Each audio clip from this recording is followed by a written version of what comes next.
Hey everybody, today I'm honored to have John Knightley with me. John is the SVP of Product and Solutions Marketing at BlueJeans Network. Welcome to the show. Thank you, Rajiv. Great to be here. So tell us a little bit about what BlueJeans Network does. Sure. So BlueJeans Network was the first company to connect a desktop, mobile, and video conference room system together in one video call.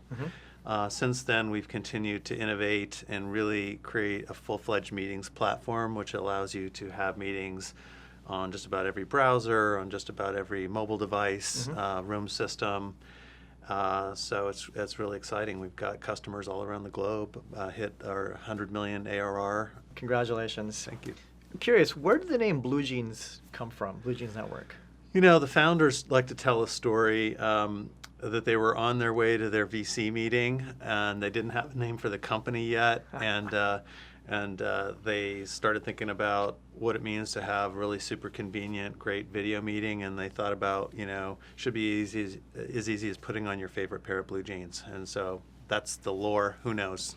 Great story. Right. Greater even still that they had not figured out the name as they're driving to a VC meeting. Right. And now $175 million later in funding and $100 million in ARR, a lot has happened. Absolutely. So as SVP of Product and Solutions Marketing, what does your role entail at BlueJeans? Sure. So actually kind of wear a lot of hats, and that's one of the things I love about being this size company. So the core product marketing piece is positioning, messaging around the products and the company. It's about sales tools, creating the right content for our sellers. It's about all the content that our demand gen team uses for campaigns and the website and everything like that.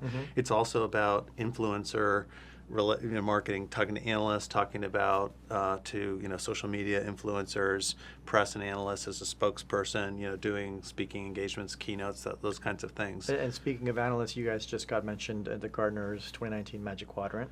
Yeah, we're thrilled with that. We were positioned as a visionary, so that was great. But then broader than just product marketing, I also cover partner and channel marketing. I do marketing around our big alliances, including with Microsoft, with Dolby, Facebook, others like Poly, Slack, and more. And then we also I also do customer marketing. So that is really about bringing the voice of customer into our roadmap and into our messaging. So we have customer advisory boards in Europe and North America, and they're really great partners for us in terms of giving us feedback. Some of these customers have tens of thousands of users on BlueJeans every day, doing millions and millions of minutes a month of video conferencing on our platform, and so really understanding what's working for them, what trends are most important in their workplaces is really huge. So it's a fun role because it's always something different every day. Sounds like a really fun role with a lot of responsibilities, wearing many different hats, which I think many of us can relate to. So video conferencing, not new. It's been around for a long, long time. We were both talking about WebEx and how that was sort of the premier brand and dominant solution for quite a while. Now there's more and more solutions and options out there. How is BlueJeans Network differentiating from the other competition that's out there? Sure. So number one, we've always been really great at video and just being able to have that interoperability between all the different ways you might want to join a meeting, room system, mobile, desktop, browser, et cetera. So that's kind of the foundation. But if you think about it, once you've got video working, audio working, and screen share or content share working, what's really next? And in general, the industry has come pretty far, so most of the platforms out there do a decent job of those three things. Sure. And so one direction that some in the market are doing is saying, okay, we have to expand sort of horizontally into things like telephony or instant messaging and things like that.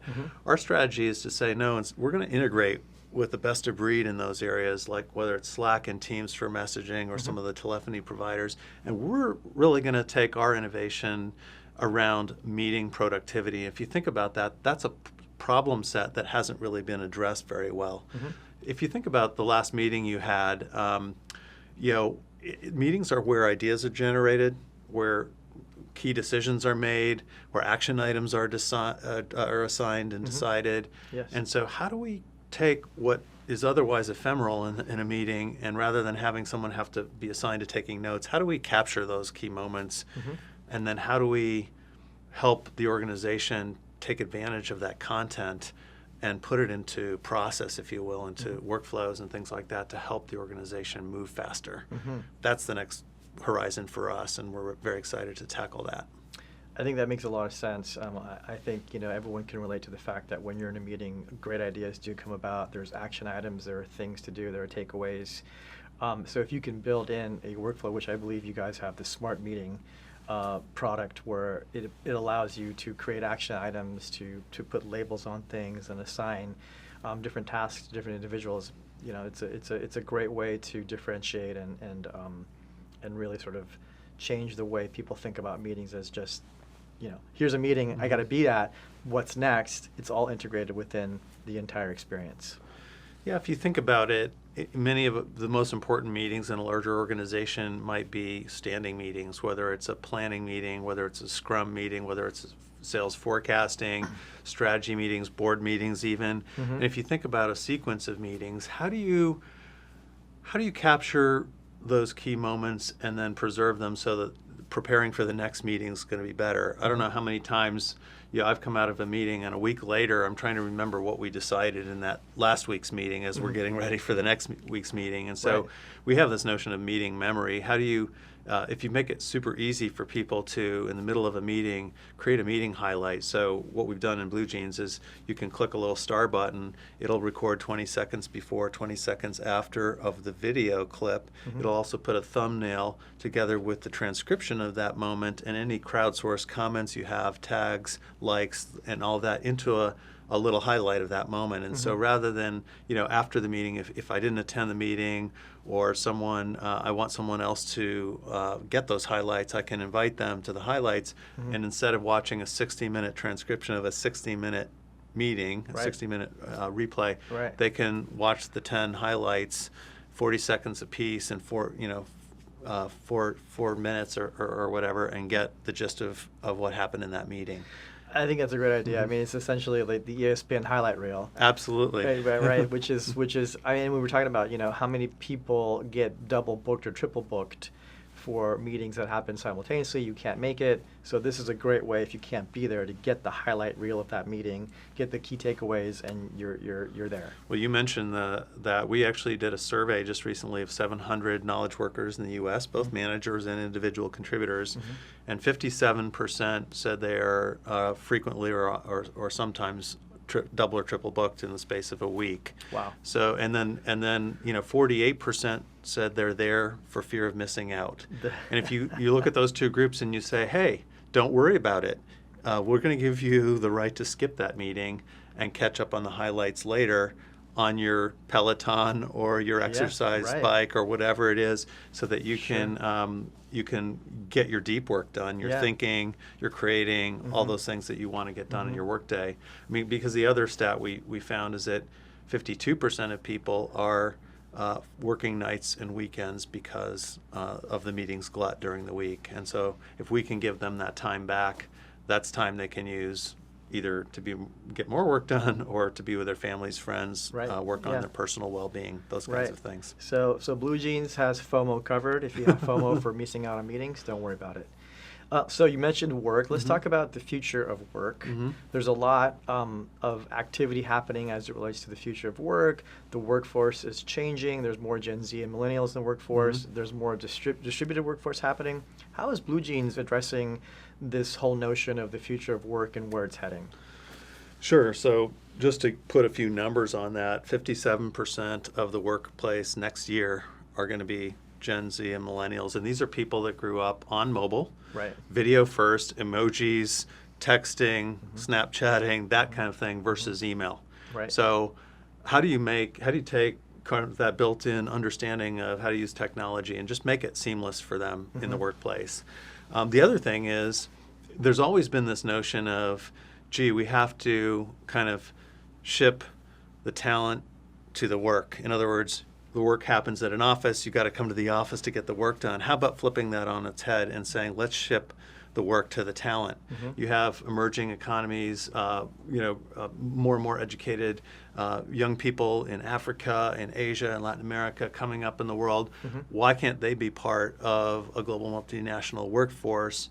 Why can't we make it easier for them to participate in the economies that are being created and the innovation that's happening? And we should be able to, and we can do that now more and more with virtual kind of work technologies or digital workplace technologies. So we very much see this pivot towards a digital and mobile workplace is the way things need to go. In fact, yesterday we were at the Samsung Developer Conference here in San Jose, and we announced together with Samsung and Verizon an amazing solution for basically video conference solution in your pocket.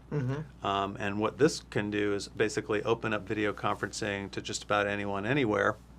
You just need a great phone like Samsung creates. You need a great network, whether it's Verizon or whoever else you happen to have in your area, and you need that technology to sit on top of that, and BlueJeans is one of the providers of that. And so, for example, I can be at a meeting on my desktop, I can move that meeting onto my mobile phone, I can take it on the go with me, and then I can get to a room and I can create my own conference room based on taking that Samsung phone, docking it into a docking station, and voila, I have a conference room. This will unlock video conferencing. You don't need a $10,000, $12,000, $15,000 video conference room system for that room. You can take your mobile phone and take the advantage of a wide-angle camera, and all of a sudden you have your own conference room. Very cool. On your mobile device. Yeah, I read that announcement. So congratulations on that partnership. I read about they have I think it's like a 123-degree wide-angle view you can have from this solution, which is amazing. So it was amazing, actually. Yeah. So John, you've had quite a career. You've been at large companies and small companies. You've been at HP, HPE. You've been at Adobe. What is your career path been like, and what advice would you give, budding folks out of college, or 1 or 2 years in the workplace that are thinking about marketing or product? What advice would you give them?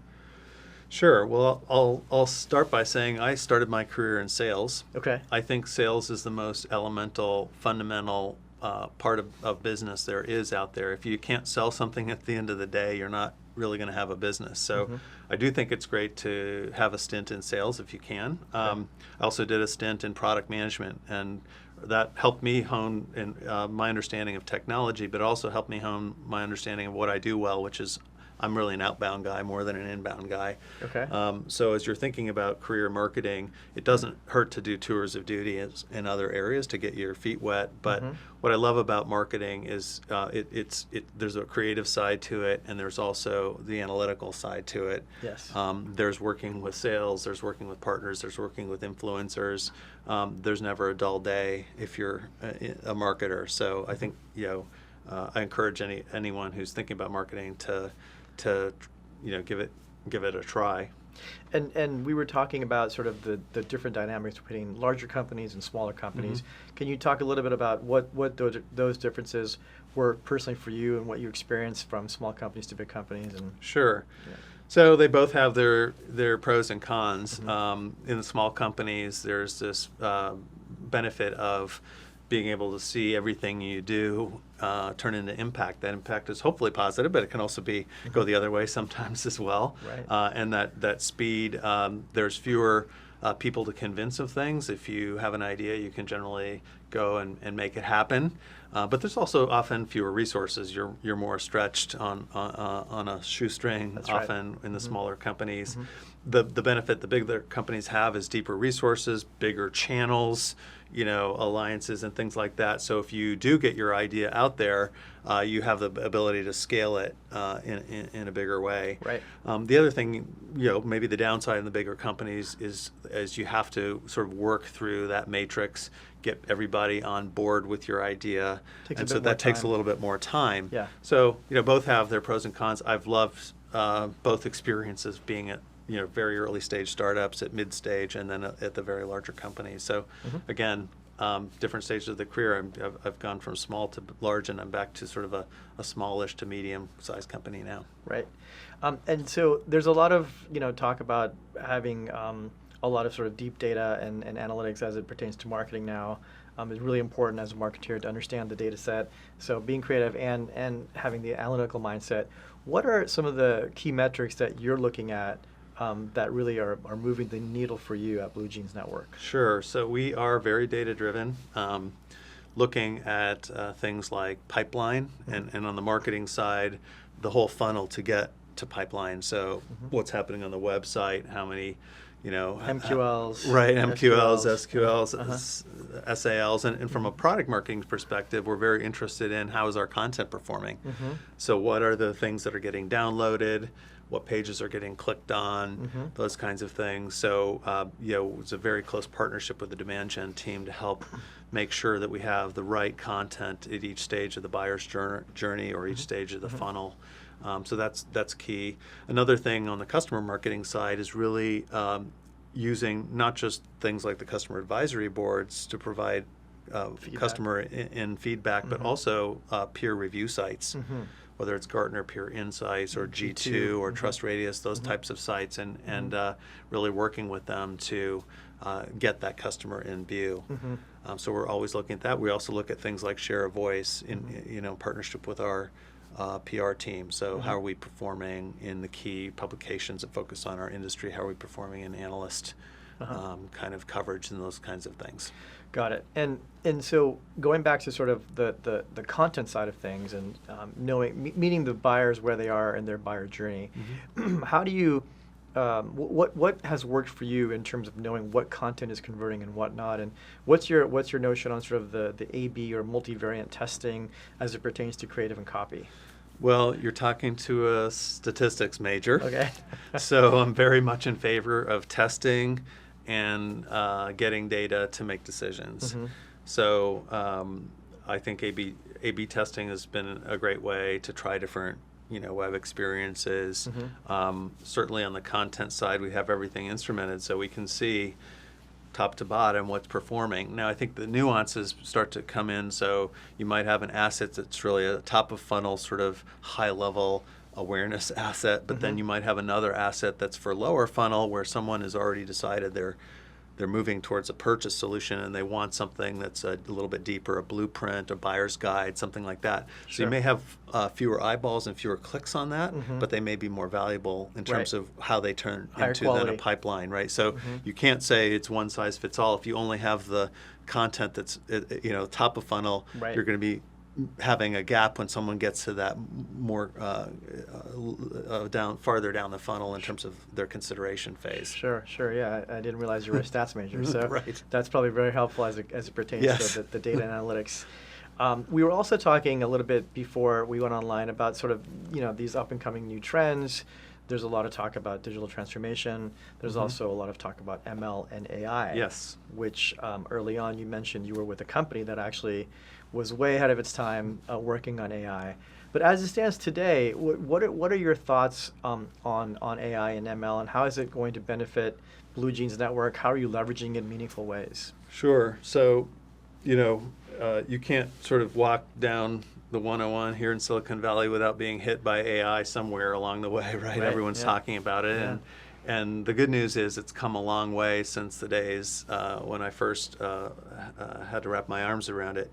And, really taking advantage of the amazing flows of data that are there to inform and build your models and then put those models into place. So in the kind of workplace area of digital work and collaboration and things like that, we see the opportunity to really partner or bring together a partnership between human intelligence and machine intelligence. And so there are things that the machine learning engines can do really well, like even doing things like removing background noise out of a conversation based on patterns, or voice to text transcription in a meeting and things like that.